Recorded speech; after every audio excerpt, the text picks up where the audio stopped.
તો રામ રામ, જય શ્રી કૃષ્ણ, જય માતાજી એન્ડ ગુડ આફ્ટરનૂન મિત્રો.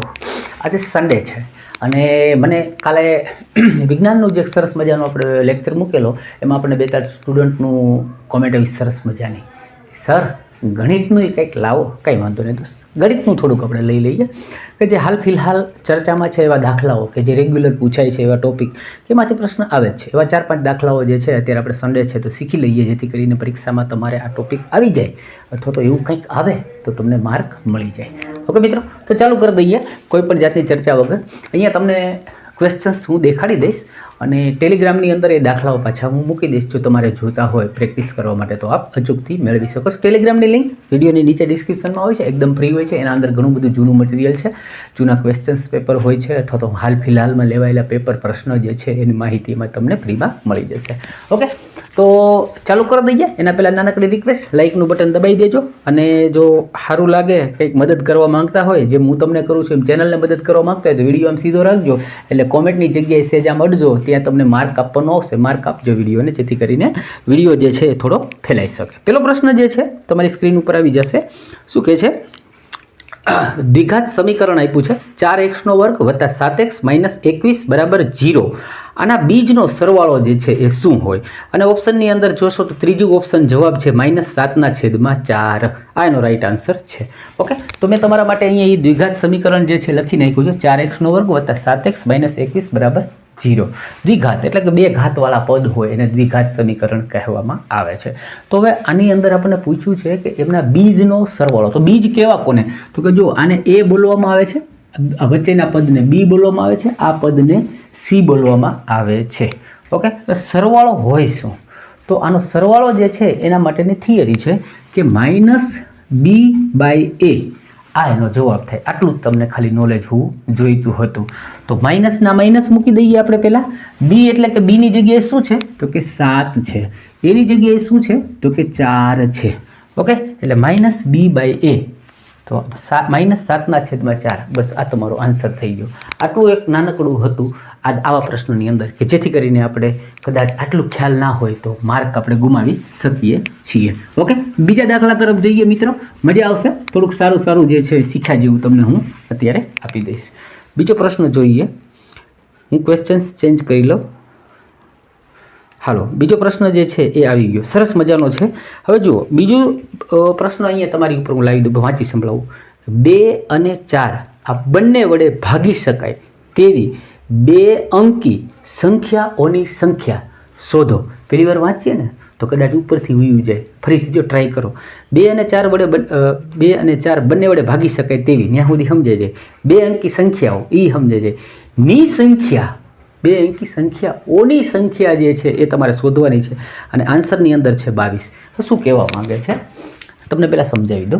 પ્રશ્ન બહુ સહેલો છે, આરામથી કરી શકાય એવો છે.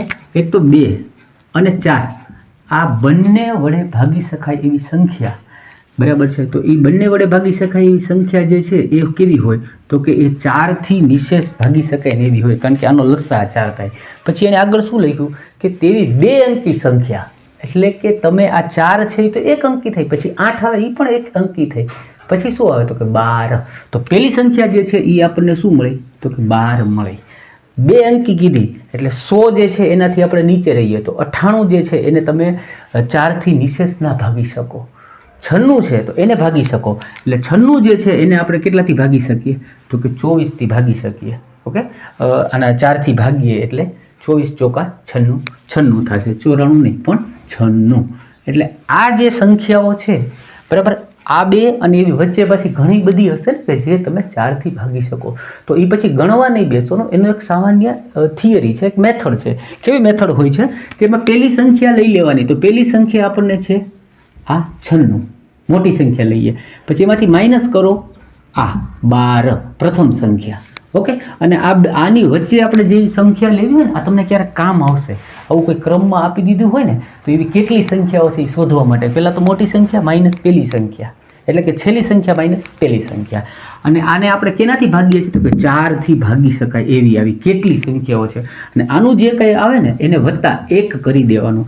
એટલે આ લોજિક છે, થિયરી છે, રૂલ્સ છે, નિયમ છે, જે કયો એ, બરાબર. હવે જો 96માંથી 12 જાય પહેલાં તો કે ભાઈ 6માંથી 2 ગયા એટલે શું વધ્યું? તો કે 4. 9માંથી 1 ગયો એટલે કેટલા વધ્યા? તો કે 8. એટલે શું આવ્યું? 84 ભાગ્યા 4. 84 ભાગ્યા 4 કરીએ એટલે 21 આવે. અને આ એક એકડો વધતા હતો ને, તો ઓપ્શનની અંદર 22 રાઈટ આન્સર હતો. તો આશા રાખું છું આ પણ દાખલો જે છે હું સમજાવવામાં સફળ રહ્યો છું.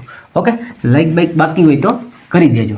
એટલે તમને આવા આ ટાઈપના સેમ પ્રશ્ન ના આવે તો કાંઈ નહીં, પણ આવું કંઈક આવી જાય તો તમને એવું ના થવું જોઈએ ખરું આવું તો આપણે કંઈ શીખ્યા જ નથી, આપણને આવું કંઈ આવડ્યું નહીં. ત્રીજા દાખલા તરફ જઈએ. ઓકે, સ્ક્રીન ઉપર આપી દઉં છું. શું કહે છે જુઓ, .16 એની ઉપર, એમાં 6ની ઉપર 12ની નિશાની છે, વત્તા .15 5ની ઉપર 12ની નિશાની છે, -0.13 3 જે છે એની ઉપર પાછી 12ની નિશાની છે. હવે આ બધાનું પાછું જે મૂલ્ય છે એ તમારે શોધવાનું છે. સાચો આન્સર છે 17/90. હું પહેલાં અહીંયા લખું એટલે જેથી કરીને આપણે સમજી શકીએ શું કહેવા માંગે. 0.16 એની ઉપર 12 છે, 0.15 એના ઉપર 12 છે, અને માઇનસ છે, માઇનસમાં આ પ્લસ છે 0.1 અને 3ની ઉપર 12 છે. ઓકે, આટલું છે ને? હા. હવે જુઓ, આ તો સમજાઈ ગયું કે મને આનો સરવાળો છે. હવે આ 5, આ 6 છે ને 5 છે ને 12 જેની માથે નિશાની છે ને 12ની નિશાની એટલે કે ટોપી પહેરાવેલી છે, એનો મતલબ એવું છે કે એ આગળ આગળ આગળ એમના ક્રમમાં હોય. એટલે કે અહીંયા 6 6 6 ઘણા છે, 5 5 5 ઘણા છે, 3 3 3 પણ ઘણા છે. ઓકે, તો એનો મતલબ કે અહીંયા હું હજી 6, અહીંયા 5 અને અહીંયા 3 આવું લખી શકું, લંબાવી પણ શકું છું. સમજીએ છીએ. હવે જુઓ કેવા શું માંગે છે. 6 ને 5 તો કે 11. 6 ને 5 શું થાય? 11. 11માંથી -3 કરીએ. ઓકે, એટલે કે 8. 8 જે છે એને આપણે અહીંયા લખીએ. એવી જ રીતે 6 ને 5 11. 11માંથી 3 ગયા તો કે 8. આવું આપણે લખી શકીએ. 1 ને 1 2. હવે જુઓ આ જે છે 8 ઉપર આપણે ટોપી 2 ઉપર પહેરાવી શકીએ છીએ, અથવા તો તમે આ 1 ને આમ રાખો તો પણ ચાલશે. 1 ને 1 2 2 અને નીચે 1 એટલે 1.8. ઓકે, નહીં 0.1 અને 8 આવ્યા. શું આવ્યા? 1 અને 8 આવ્યા. તો 8 જે છે એના ઉપર 12 છે. હવે આને હજી તમે સાદું રૂપ આપો. આને જે સાદું રૂપ આપીએ તો કરવાનું શું હોય? માનો કે 1 ને 8 છે. ઓકે, હવે આ બે સંખ્યાની ઉપર તમે જુઓ કે 12ની નિશાની ન હોય એવો કોણ છે? તો કે 1. તો એને એમાંથી તમે બાદ કરો. એટલે 18માંથી મેં 1 ને બાદ કર્યો. જેના ઉપર 12ની નિશાની નથી એવી સંખ્યા, તો કે 1 ઉપર નથી એટલે એ 1 ને મેં માઇનસ કર્યું. ઓકે, હવે જેની ઉપર નિશાની છે, એના ઉપર નિશાની છે, આના ઉપર છે ને. ઓકે, એટલે પહેલાં તો આ 18માંથી આપણે 1 જાય એટલે શું બન્યું? તો કે 17. ઓકે, પછી જોઈએ કે ભાઈ આ બે સંખ્યાઓ જે છે એમાંથી એકના ઉપર નિશાની છે એટલે એને આપણે 9 તરીકે લખવાના. જેના ઉપર નિશાની નથી તો એ શું છે? તો કે 0. એટલે કે 17/90. શું આવ્યું? 17/90. જવાબ જોઈ લઈએ. કદાચ આપણી કંઈ ભૂલ નથી ને જવાબમાં. ઓપ્શન તરીકે હું જરા નજર મારી લઉં છું. ઓકે, 17/90 આપણને રાઈટ આન્સર એને આપ્યો જ છે. બસ આ રીતે તમારે સાદું રૂપ આપવાનું હતું. આ આપણે એમ કહેવાય કે નંબર સિસ્ટમમાંથી આવેલો પ્રશ્ન છે. શેમાંથી? તો કે નંબર સિસ્ટમ. હવે નંબર સિસ્ટમની અંદરથી આપણને ઘણા બધા દાખલાઓ પૂછતા હોય છે. એમાંની એક પેટર્ન આપણે અત્યારે જોઈ લીધી. એના સિવાયનો પ્રશ્ન જે છે એક સરસ મજાનો એ પણ જોઈ લઈએ. તમારી સ્ક્રીન ઉપર આવી ગયો હશે. શું કહે છે કે વેંકટ એક સેકન્ડ હેન્ડ સ્કૂટર ખરીદે છે અને તેની મરામત પર, એટલે એની ઉપર કંઈક ખર્ચો કરવા માટે પડતરના 10% ખર્ચ કરે છે. જેટલામાં એણે લીધું એનાય પાછા 10% એણે ખર્ચો કર્યો. બરાબર. પછી તે સ્કૂટરને 2200ના નફા ઉપર વેચે છે. રકમ વાંચજો, 2200ના નફા ઉપર વેચે છે. ઓકે, અને તેને 20% નફો મળ્યો હોય તો તેણે મરમ્મત પાછળ કેટલી રકમ ખર્ચ કરી? અને રાઈટ આન્સર છે 1000 રૂપિયા. હવે જો સિમ્પલ વસ્તુ છે કે તમને ખોટ નફો ટકાવારી આનો દાખલો દરેકે દરેક પેપરમાં જોવા મળશે અને એનું વહાલું ચેપ્ટર. તમને ખબર છે કે ગ્રુપ ડી હોય, એનટીપીસી હોય કે કોઈ પણ હોય પરીક્ષા જેમાં ગણિત આવતું હોય એમાં ખોટ નફો ટકાવારી તો હોય. હવે જો આમાં પાછળની લીટી એમ કીધું કે જો તેણે મરામત પાછળ કેટલો ખર્ચ કર્યો એની પહેલાં લખ્યું છે એને 20%નો નફો મળ્યો. અને એ 20%નો નફો મળ્યો એ એને શું કીધું? સ્કૂટરને 2200ના નફા પર વેચે છે. શેના ઉપર વેચે છે તો કે 2200ના નફા ઉપર વેચે છે. એટલે 20% ઇઝ ઇક્વલ ટુ 2200 રૂપિયા. કેટલા થયા? 2200 રૂપિયા. તો આ શૂન્યથી આ શૂન્ય ઉડી ગયું, 2થી હું ઉડાડું તો શું આવ્યું? 11 અને આ એક શૂન્ય. આ ટકાવારી છે એનો મતલબ કે 2 શું કહેવાય? ટકાવારી એટલે 2 શૂન્ય.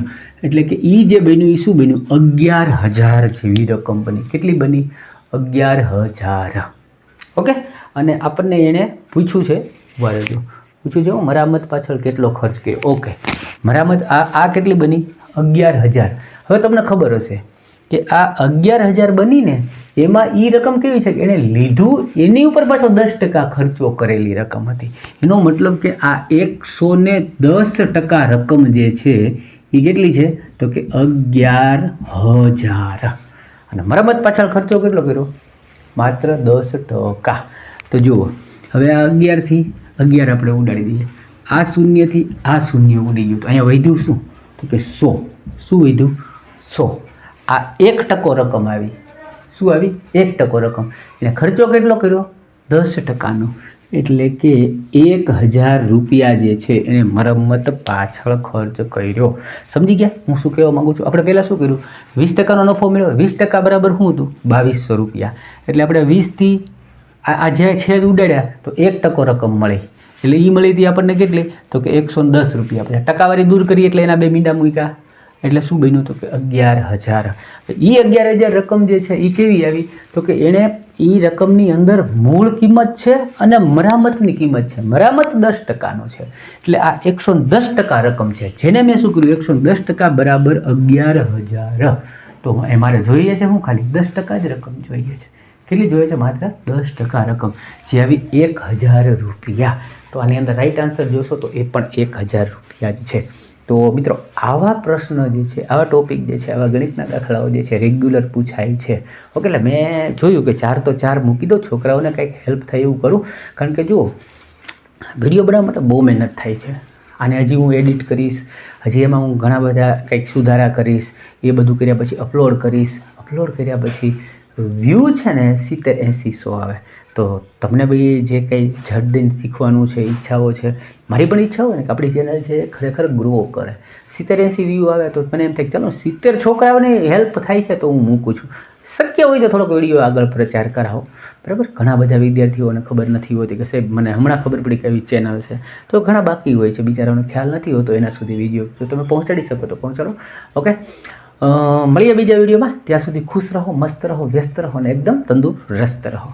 આવજો મિત્રો.